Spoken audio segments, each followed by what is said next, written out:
одного мудрого человека спросили: «Как тебе не надоедает все время быть одному?»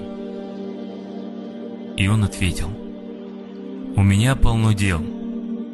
Я должен обучить 2 ястребов и 2 орлов, успокоить 2 кроликов, выдрессировать змею, мотивировать осла и укротить льва.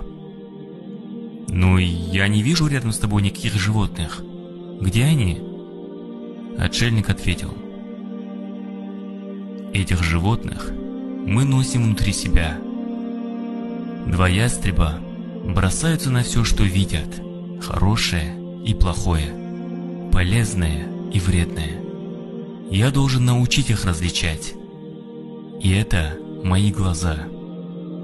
2 орла своими когтями ранят и разрушают все, к чему прикасаются. Я должен научить их служить и помогать, не причиняя вреда. Это мои руки. Зайцы вечно скачут туда-сюда, боятся и прячутся. Я должен успокоить их и научить справляться с трудными ситуациями, а не убегать от проблем. Это мои ноги. Самое сложное – наблюдать за змеей. Хоть она и надежно заперта в плотной клетке, но всегда готова атаковать, ужалить и отравить любого, кто находится рядом. Поэтому я должен следить за ней и дисциплинировать ее. Это мой язык.